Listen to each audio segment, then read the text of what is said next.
If your workflow feels messy, you can fix it faster than you think.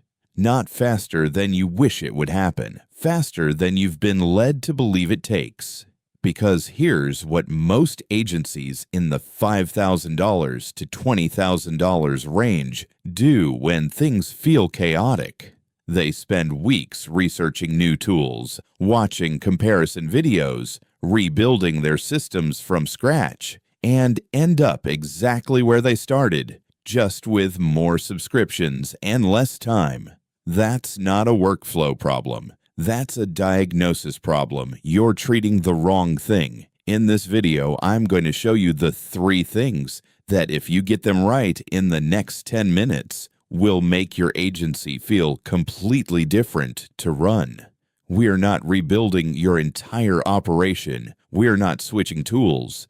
We're not doing a 6-week systems overhaul. We are getting clear on 3 things that almost every messy agency is missing.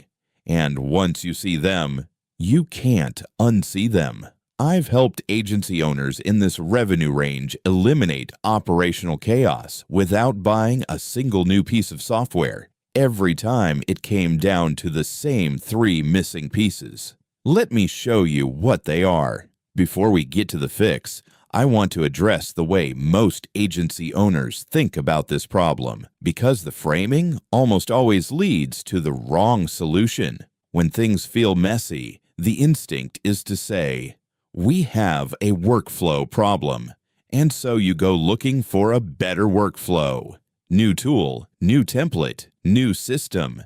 You spend a weekend rebuilding everything. 2 weeks later, it's messy again. Most agencies don't have a workflow problem. They have a clarity problem. Those 2 things look the same from the outside. Chaos, missed deadlines, confused team, frustrated clients. But the causes are completely different, and the fixes are completely different. A workflow problem is about the sequence of steps.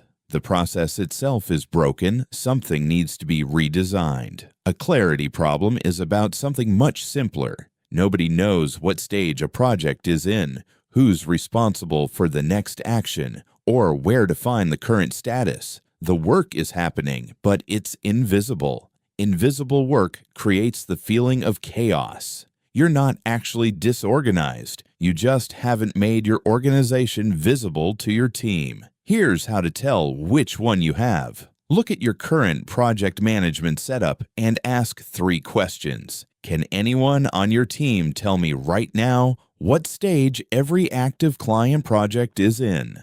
For every open task in your system, is there one named person responsible for moving it forward? Is there a single place where any team member can see the complete picture of all active work? If the answer to any of those is no, or sort of, or it depends, you have a clarity problem, not a workflow problem. The good news is a clarity problem is much faster to fix than a workflow problem. You don't need to redesign anything. You just need to make 3 things explicit that are currently implicit. And that's exactly what the next 3 steps do. Each one takes about 3 minutes if you start right now.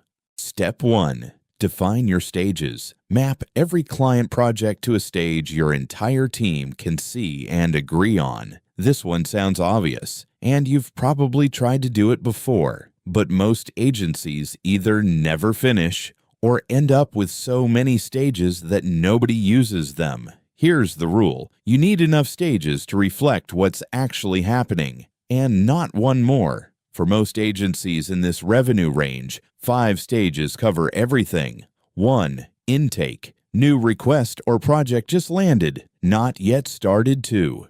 In progress. Active work is happening right now. 3.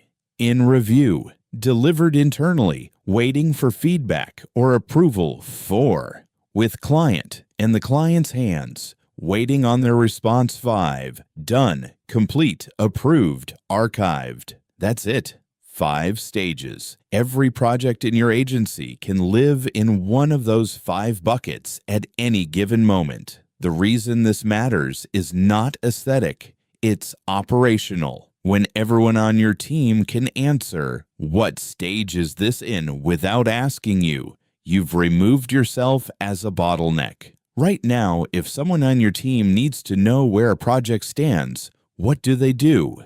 They either look at a system that hasn't been updated, or they ask you.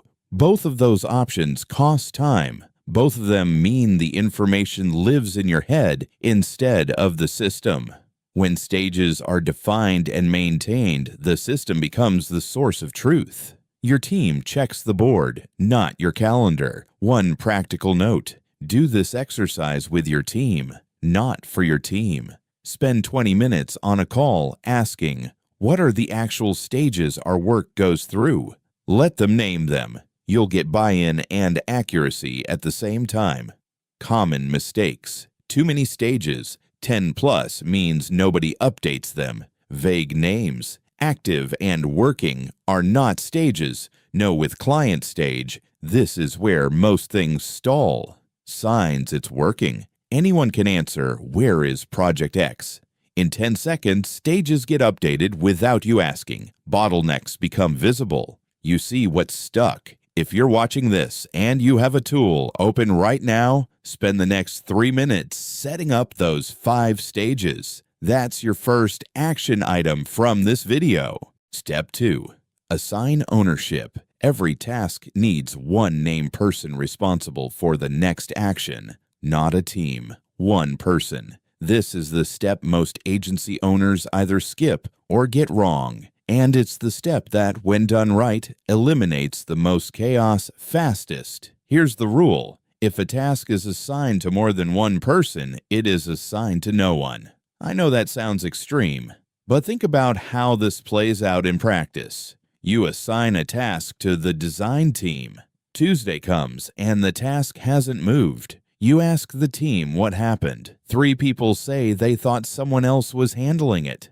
That's not a motivation problem, it's a design problem. The task had no single owner, so nobody felt personally responsible for it. The ambiguity was baked into the assignment. Ambiguous ownership is the single most common reason tasks fall through the cracks at small agencies. It feels collaborative. It isn't. It's diffused responsibility, which is a polite way of saying no responsibility. The fix is simple and uncomfortable. Every task gets one name next to it, not a channel, not a team label. One person who is responsible for moving it forward, even if others are involved in completing it. That person doesn't have to do all the work. They just have to make sure the work moves. They're the one who raises a hand if it's blocked. They're the one who updates the status. They own the outcome, not just the activity. There is a meaningful difference between being involved in and owning a task.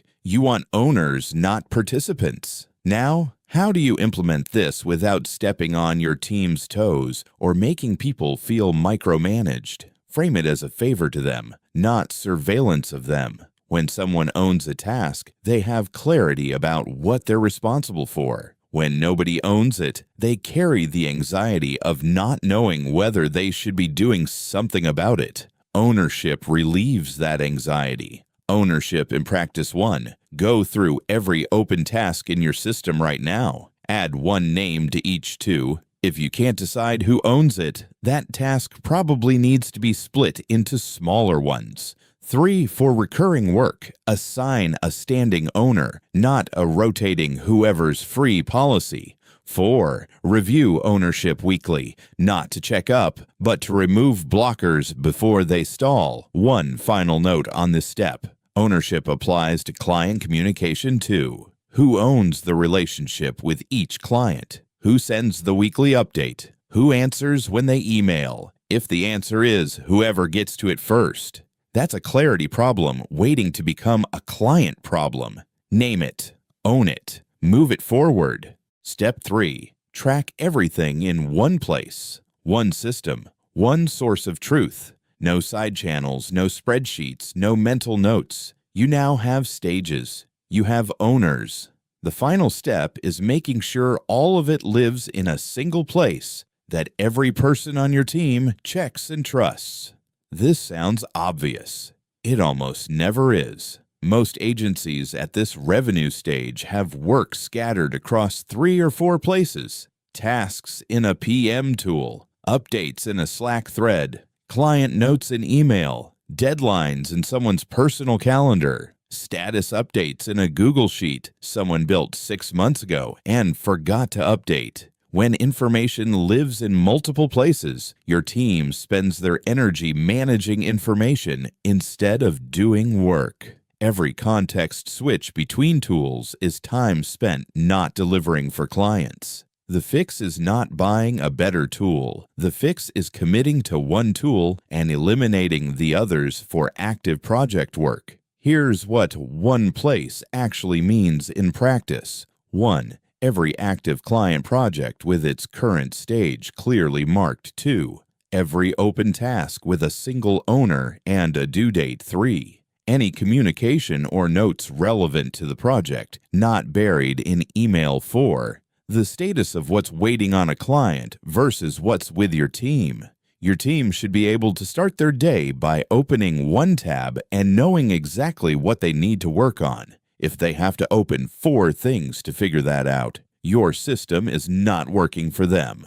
For most agencies at $5,000 to $20,000, ClickUp or Monday handles this well. They're built for exactly this use case. Multiple projects, multiple clients, clear stages, named owners. You don't need a custom setup. You need a clean one. The deeper principle here is this: the value of a project management system is not in the features it has. It's in whether your team actually uses it. A tool everyone uses at 60% of its capability is infinitely more valuable than a tool built to perfection that people only check when they remember. So when you set up your one place, keep it simple enough that updating it takes less time than not updating it. That's the threshold. Below that threshold, the system sustains itself. Above it, the system gets abandoned. The goal is a system so simple and accurate that your team trusts it completely. And so does your future self on a Monday morning when you open it and know exactly where everything stands. Before we close, I want to leave you with the single principle behind everything we've covered today. Because if you only remember one thing from this video, I want it to be this: the truth about simple workflows scale. Every person on your team can run it. New hires understand it on day 1. It maintains itself. The truth about complex ones break. They break when you're busy. They break when someone new joins. They break when a client pushes a deadline. Every time an agency scales successfully, it's because the system underneath was simple enough to absorb the growth. 5 stages, not 15. 1 owner per task, not a committee. 1 place for all active work, not a fragmented trail across 6 tools. The agencies that get stuck at $10,000 or $15,000 per month are almost always held back by the same thing: operational complexity that made sense when the agency was smaller, but now costs more energy than it produces. Complexity is not sophistication. Simplicity is not laziness. The most sophisticated thing you can do for your agency right now is ruthlessly simplify the way work moves through it. That's what defines your stages: assigning clear ownership and centralizing your work into one place actually does. It's not a productivity hack. It's infrastructure. And infrastructure either supports growth or it limits it. You now know which 3 things yours needs. Quick question before you go: which of the 3 steps we covered today is the one your agency needs most right now? Stages, ownership, or one place? Drop it in the comments. I read every single one, and I'm building the next video based on what you're telling me. If this was useful, subscribe. That's what this channel is: practical systems for agency owners who want to scale without the chaos. See you in the next one.